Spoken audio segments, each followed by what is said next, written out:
మీ ఎలాంటి వ్యాపార ప్రకటనలకైనా వెంటనే మా ఛానల్ సంప్రదించండి. అందరికీ నమస్కారం. నేను శిరీష. ఈరోజు మనతో పాటు ఉన్నారు సుప్రసిద్ధ జ్యోతిష్య వాస్తు పండితులు బ్రహ్మశ్రీ డాక్టర్ నాయకంటి మల్లికార్జున శర్మ గారు. గురుగారితో మాట్లాడదాం. గురుగారు నమస్కారం. నమస్కారం అమ్మా. గురుగారు, ఈ నవంబర్ మాసంలో కుంభరాశి వారికి ఎలా ఉండబోతుందండి? తప్పకుండా. ఓం శ్రీ గురుభ్యో నమః. ఓం శ్రీ మాత్రే నమః. కుంభరాశి రాశ్యాధిపతి శని. కుంభరాశి వాళ్ళ యొక్క క్యారెక్టర్ ఏంటంటే జాలిపట్టం, దయాగుణం. ఎవరు డబ్బులు అడిగినా వాళ్ళు ఇస్తూ ఉంటారు. అలానే మన ప్రేక్షకులందరూ కుంభరాశి వాళ్ళని పట్టుకొని అడిగాను. ఒక 10 మందిలో 6 ఉంటారు, మళ్ళీ 4 ఉండరు. ఎందుకంటే మన వాళ్ళ అలాంటి తెలివితేటలు గల వాళ్ళే ప్రేక్షకులు. జాలి, దయ అంటే ఇవ్వాలని, సహాయం చేయాలని ఆలోచన కలిగిన వాళ్ళు ఉంటారు. ఒక 10 మందిలో 6. అలానే వీళ్ళ యొక్క క్యారెక్టర్ ఏంటంటే, అలాంటి క్యారెక్టర్లోనే ఈ కుంభరాశి వాళ్ళకు వచ్చేటప్పటికల్లా నవంబర్ 12 వరకు కూడా కొద్దిగా అనుకూలంగా ఉంటుంది. నవంబర్ 12 తర్వాత కొంత ఆర్థిక సంబంధించిన విషయాలు జాగ్రత్త ఉండాలి. ఆర్థిక పరంగా ఏదైతే లావాదేవీలు ఉంటాయో అలాంటి విషయాల్లో కొద్దిగా జాగ్రత్తగా ఉండటం ఇంపార్టెంట్. అంటే పంచమ స్థానంలో గురువు ఉండటం మంచివాడే, కానీ ఇక్కడ కర్కాటక రాశిలోకి ప్రవేశం జరుగుతుంది. అప్పుడు కొంత గురువు మంచివాడు కాదని అర్థం. షష్టమంలో ఉంటే కొద్దిగా జాగ్రత్త పడాల్సిన అవసరం అనేది ఒకటి ఉంటుంది. ఇక్కడ ద్వితీయాధిపతి, లాభాధిపతి అయిన గురువు పంచమ స్థానం మిథున రాశిలో ఉంటే బాగుంటుంది. కర్కాటక రాశిలో ఉండటం వల్ల కొన్ని ఇబ్బందికరమైన వాతావరణం వచ్చే అవకాశాలు ఎక్కువ ఉంటాయి. అలాంటి ఇబ్బందులు లేకుండా చూసుకోవటం ఇంపార్టెంట్. ఇక్కడ ఇవన్నీ కూడా గోచారరీత్యా చెప్పబడే ఫలితాలు అంటారు. బర్త్ చార్ట్ని అనుసరించే ఫలితాలు కావు. గురువు కర్కాటక రాశిలో వక్రస్థితిలో ఉండటం, శని మీనరాశిలో వక్రస్థితిలో ఉండటం, రాహు కుంభంలోను, కేతు సింహంలోను, శుక్రుడు తులారాశిలోను, రవి కుజుడు వృశ్చిక రాశిలోను, బుధుడు తుల వృశ్చిక రాశిలో సంచారం చేస్తాడు. ఇది నవంబర్ నెలలో గ్రహస్థితి. అయితే ప్రతి వాళ్ళకి హెల్ప్ చేయాలని, డబ్బులు పోగొట్టుకునే అవకాశాలు ఎక్కువ ఉంటాయి వీళ్ళకి.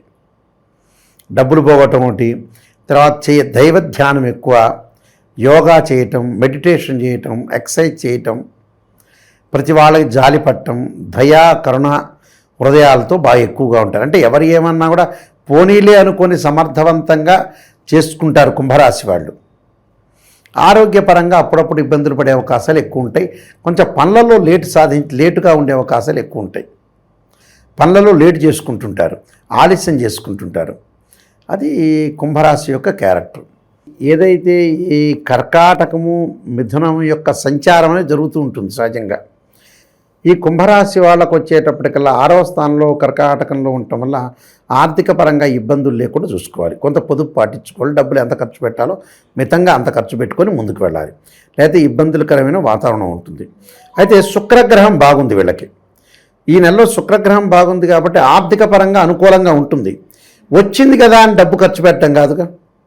వచ్చింది కదా అని డబ్బు ఖర్చు పెట్టడం కాదు. డబ్బును కూడా మితంగా, డబ్బు మంచి చేస్తుంది, చెడు చేస్తుంది. కంప్యూటర్ సిస్టమ్ అనేది మంచి చేస్తుంది, చెడు చేస్తుంది. ఒక సినిమా మంచి చేస్తుంది, ఒక సినిమా చెడు చేస్తుంది. ఆ చెడుని ఆ సినిమా డైరెక్టర్ వదిలిపెట్టాలి, మంచిని మనం స్వీకరించాలి. అదే టెక్నిక్, అదే లౌక్యం. అలాంటి విషయాలన్నీ ప్రజలు నేర్చుకోవాలి, అవగాహన అనేది రావాలి. అక్కడ పొదుపు పాటించాలి. డబ్బులు వస్తున్నాయి కదా అని ఖర్చు పెట్టక్కల. శుక్రగ్రహం వల్ల వివాహ శుభ కార్యక్రమాల్లో పాల్గొనే అవకాశాలు, పిల్లల యొక్క పెళ్ళిళ్ళు చేసే అవకాశాలు ఉంటాయి. వాహనాలు కొనుగోలు చేస్తారు. స్త్రీలు బంగారు ఆభరణాలు కొనుగోలు చేసే అవకాశాలు ఎక్కువ ఉంటాయి శుక్రగ్రహం వల్ల. శుభ కార్యక్రమానంతా కూడా వీళ్ళే, వాళ్ళ బంధువులది, వాళ్ళందరిది కూడా వీళ్ళు ఆర్గనైజేషన్ చేస్తారు. వీళ్ళ భుజస్కంధాల మీద వేసుకొని నడిపి సక్సెస్ చేస్తారు వీళ్ళు. కాబట్టి అనుకూలంగా ఉంటుంది ఇక్కడ. అలానే కేతు యొక్క బలం.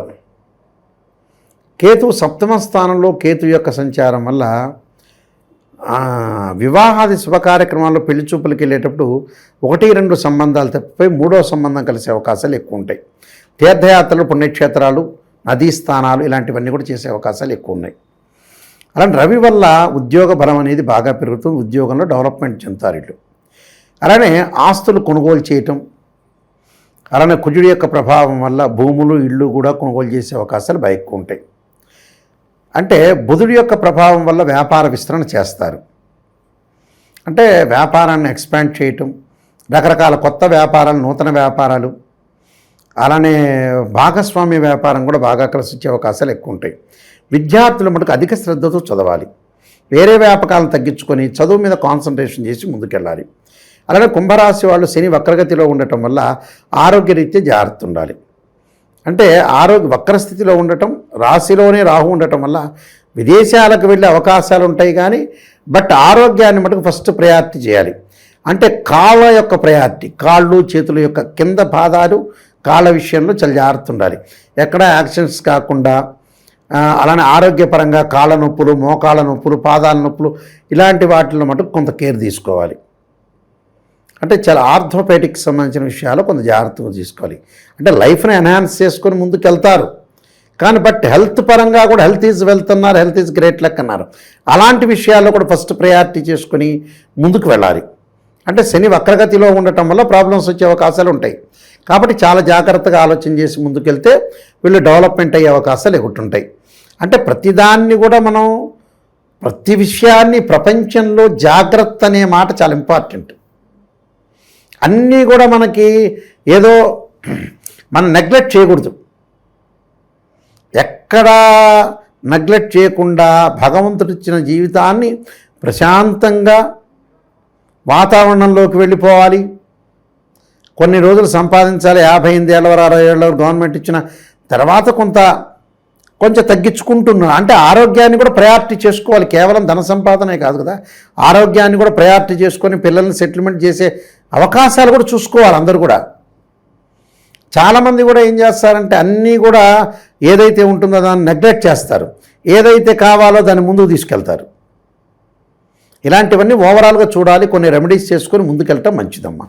గురుగారు, ఈ కుంభరాశి వారు ఎలాంటి పరిహారాలు పాటించాలంటారు? శనివారం ప్రదక్షిణ చేయటం, నువ్వుల నూనెతో శివుడికి అభిషేకం చేయటం, నువ్వులు, నల్లని వస్త్రము, నల్లని గొడుగు, నల్లని చెప్పులు దానం చేయటం, అలానే నల్లని ద్రాక్షారసంతో శనికి అభిషేకం చేయాలి. నీలాంజన సమాభాసం రవిపుత్రేమాగ్రజం ఛాయామార్తాండ సంభూతం తం నమామి శనీశ్వరం అనే మంత్రాన్ని చక్కగా చదువుకోవాలి. ఓం నమః శివాయ పంచాక్షరి చేయాలి. శనివారం విష్ణు సహస్రనామ పారాయణం చేయాలి. వెంకటేశ్వర స్వామికి బియ్య పిండితోటి 2 ఒత్తులేసి దీపారాధన చేయాలి. ఓం నమః శివాయ పంచాక్షరి చేసుకోవాలి ఉదయం కానీ సాయంత్రం కానీ. వీలైతే ప్రదోషకాల సమయంలో సోమవారం రోజున శివుడికి అభిషేకం చేసుకోవడం చాలా మంచిది, పాదరస లింగంతో. ఇలాంటివన్నీ కూడా చేసుకోవాలి. భగవంతుడు అల్టిమేట్ భగవంతుడే. మనకి జ్ఞానం ఉండాలి, ఆ జ్ఞానాన్ని ఇచ్చేవాడు భగవంతుడు. ఆ జ్ఞానాన్ని యూటిలైజ్ చేసుకోవాలి. మనకిచ్చాడు శస్త్రాస్త్రాలన్నీ కూడా, వీళ్ళు ఉపయోగించుకోవట్లా. వీళ్ళు ఉపయోగించుకోకుండా మంచి విషయాలకు ఖర్చు పెట్టుకోకుండా లగ్జరీ విషయాలకు ఖర్చు పెడుతున్నారు కొంతమంది. ఆ లగ్జరీ విషయాలకు కూడా తిండి కూడా తినేవాడు కూడా చాలామంది ఉన్నారు. మన చేతుల్లోనే ఉంది అసలు. పాపం భగవంతుడిని అరుస్తుంటారు, తిడుతుంటారు కొంతమంది. భగవంతుడు జ్ఞానాన్ని ఇచ్చాడు కాబట్టి మనం జ్ఞాన సంపద ముందుకు తీసుకుని వెళ్ళాలి. మనం ఏం తప్పు చేస్తున్నాం, ఏం మిస్టేక్ చేస్తున్నాం, ఏం చేస్తున్నాం ఎదుటివాడిని అడిగి తెలుసుకోవాలి. నేనేం మిస్టేక్ చేస్తున్నానని. దాన్ని జీర్ణించుకునేటట్టు కూడా ఉండాలి. కొంతమంది జీర్ణించుకోరు కూడా. కాదులే ఏం చెప్పింది రైట్ అనుకుంటాడు. అందువల్ల ఇలాంటి ప్రపంచంలో ఇలాగా చాలా చోట్ల కూడా ప్రాబ్లమ్స్ రావడానికి ఇదే కారణం అండి. ఇలాంటి మన చేతుల్లోనే ఉంటుంది. ఇవన్నీ కూడా జాగ్రత్తగా పరిశీలన చేసుకొని ముందుకు వెళ్ళాలి. అప్పుడు బాగుంటుంది ఓవరాల్గా. గురుగారు, మొత్తం మీద నవంబర్ మాసంలో కుంభరాశి వారికి ఎలా ఉండబోతుందో తెలియజేసినందుకు ధన్యవాదాలు. నమస్కారం.